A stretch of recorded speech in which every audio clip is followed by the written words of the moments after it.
not prepared!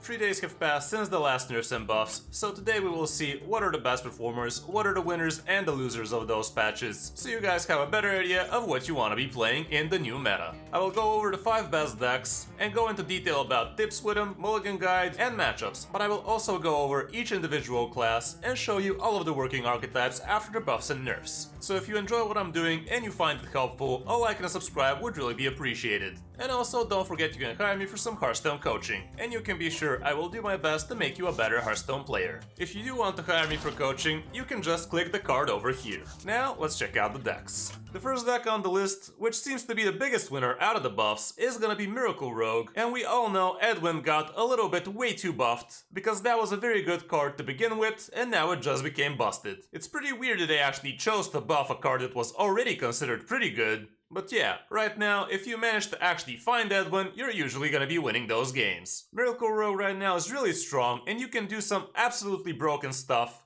including getting weapons above 10 damage as soon as turn 5 or 6, and also getting a lot of large men pretty fast as well. We're still running the Maestra package with 2 Wild Pug Gnolls and literally 0 Discover effects. Unless we consider Tooth and Nefarian a Discover effect, which really isn't, cause usually you use it face. But yeah, all you gotta do is not reveal yourself for a couple of turns and Wild Pug Gnoll is usually down to 0. It's especially easy to discount him nowadays because you're running 0 neutral cards, and that way you don't get to flop like you used to back in the day with Akani and Mistress Might. Shroud of Concealment is extremely consistent, drawing out your Gnolls, your Draka, as well as your Edwin, and the only flop here would be Maestra. But still, right now Shroud is quite the premium card for you. We're also running the new Door of Shadows, which is a great 1 mana draw card for you, but also it's not super hard to actually get it to infuse twice, and you can get some extra reach like that, or even an extra Gnoll. This particular version is running Yoink instead of Sinister Strike, and that is an okay hero power, because you can do something good like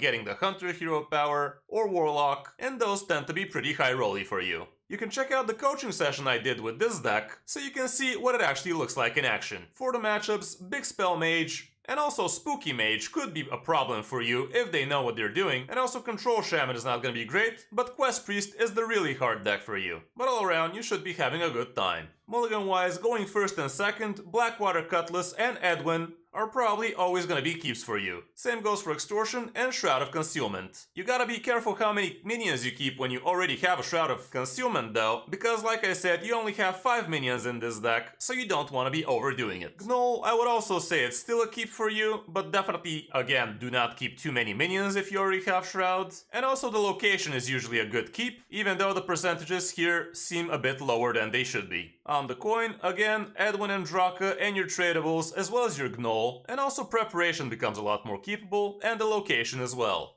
Shroud of Concealment still great, Extortion is still a great tradable card for you, but the rest are looking pretty situational. For other good rogue decks right now, you will need to scroll down quite a while to actually find something different than Miracle Rogue, but we still have Mine Rogue doing fairly well with 52% win rate, but there are archetypes like Death Rattle Rogue as well as Thief Rogue which are far below 50, so you probably best stay away from those. On the number 2 spot, we have Spooky Mage, which is another deck I have a coaching session, so if you want to see how this deck works in action, you might want to check out the session. This is the 40 version, and this allows you to run a lot of good cards, including a couple of Rune of the Archmage, and you also have room for the Kale Toss, Bran, and Sire Denethrius combo, which can be insanely good. We obviously have the Kel'Thuzad package, Feotar for some disruption, Magister Dawngrasp, which is also an excellent game plan for you, combined with Mordresh, and your Reckless Apprentice. You have a couple of solid alibis which buy you a lot of extra time and are even somewhat better than the good old Ice Block back in the day, and we all know every mage used to run those. You have Deepwater Evokers in here, which don't necessarily need to draw you a big spell, but they still give you some nice little bit of armor as well as some good spell draw. The location is obviously pretty good, and also Frostleaf Dungeoneers can be pretty cool as well. Matchup wise, Quest Hunter and Ram Druid are gonna be rough for you, as well as Enrage Warrior supposedly. And here are the stats from Diamond to Legend as well, which still show pretty much the same, but everything else is green, including rogues, so that's pretty nice for you. Mulligan wise, going first and second, the location is always gonna be great for you. Amplified Snow Flurry usually makes a lot of sense. Frostweave Dungeoneer is pretty cool, as well as Cold Case. Magister Dawngrasp is quite the core card for you, so if you're not expecting a fast matchup, you definitely want to be having it. Wildfire as well is great. Sir Finley, I'm not really sure about it. Maybe if your hand is absolute garbage, you can chug the whole thing and try to mulligan again. Arcane Intellect is decent, Shivering Sorceress as well. Fiotar might make a lot of sense in some of matchups. But the rest of the cards, you have to have a good reason to keep. Siren Aphrius can make the cut as well, but again, make sure it's not a fast matchup.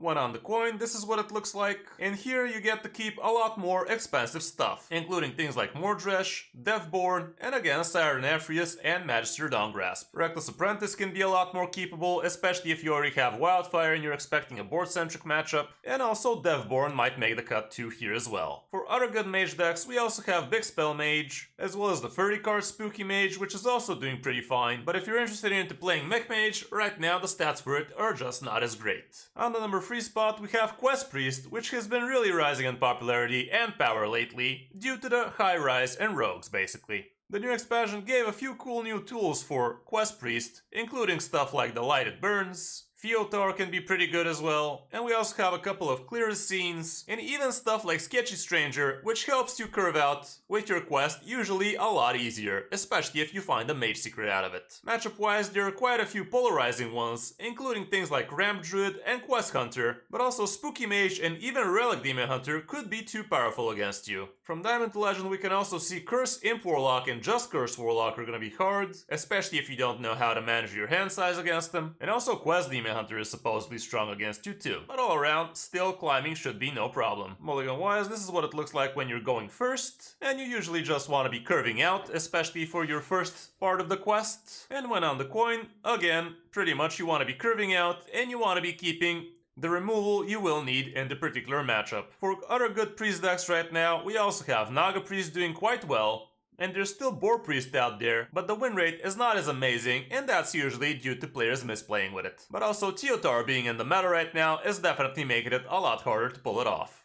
On the number 4 spot, we have somewhat of a new, old archetype, Beast Druid, which came back in town. This new Beast Druid is working even without things like Arbor up, but you still have 2 Prize Furies as well as Herald of Nature, which can also be pretty good. You can see that the curve for this deck is super cheap, so you will be hyper aggressive with it, and the early game is gonna be very hard for the opponent. I'm actually surprised this version does not run composting, but there is a similar deck that does, at the expense of 1 Maze Guide as well as 1 Planted Evidence. But yeah, you basically want to be curving out with your good cheap minions, and then buff them with Herald and Pride's Fury, and usually take it from there. Matchup wise, we don't have too much stats just yet, but Spooky Mage and Miracle Rogue might be a problem for you, whereas Ram Druid and Imp Warlock will not be. For the mulligan, I'm gonna use the more populated list with compostings, and you basically want to be curving out well with your better 1-drops since the deck is so cheap anyway. Herald of Nature might also make a lot of sense. And Thorngrove Sentries are also a pretty good 2-drop for you to keep. J-Rig might also make sense since you do have 2 copies of 2 split up spells, so you will have something to draw with. For Druid, we also have Ram Druid doing very well, especially in High Legend,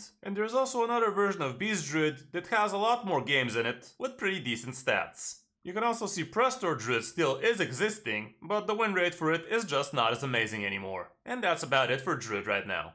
And on their number 5 spot, we still have Imp Warlock with the high-end Siren Aphrius Gigafin and Kale Toss version. Imp Warlock can still utilize its crazy good early game with all of the imps it has, including the location, but with this variant you also ensure you have something to do for the late game as well. This is the 30-card variant, so there's no room for Bran, but you still have Kale Toss and Siren Aphrius and Gigafin, and you can cheat out your big minions as soon as turn 6 if you keep your 0-mana Murlocula to combo with Kale Toss like that. You still have your good early game imp package, Vile Library obviously, and Impending Catastrophe, and there's also room for 1 Smothering Starfish. Matchup wise, from Diamond to Legend, Beast Druid, Miracle Rogue, Spooky Mage, and Control Shaman can be hard for you, but all around climbing should be fine. Mulligan wise, going first, Fiendish Circle, and actually Impending Catastrophe is becoming a keepable card nowadays. Wicked Shipment, and basically your good early game imps could be pretty good for you. Depending on the matchup, you might even consider something like Gigafin or even Siren Aphrius, but usually that becomes rare. When on the coin, again, you want your good early game imps, and also Imp King Rafam becomes a lot more keepable too. Library and Impending Catastrophe as well, and then Aphrius can be a keep too. For other good Warlock decks, we also have the standard Imp Warlock without the high-end package. And there's also Curse Warlock doing quite fine with the addition of Imps. Phylactery Warlock is not doing that great, and same can be said for Curse Warlock with the 40 card package. And Quest Warlock is just below 43, so stay away from that. That's it for the top 5 decks. Now let's check out the classes we haven't mentioned yet. Starting off with Demon Hunter, where Relic Demon Hunter is actually starting to take shape.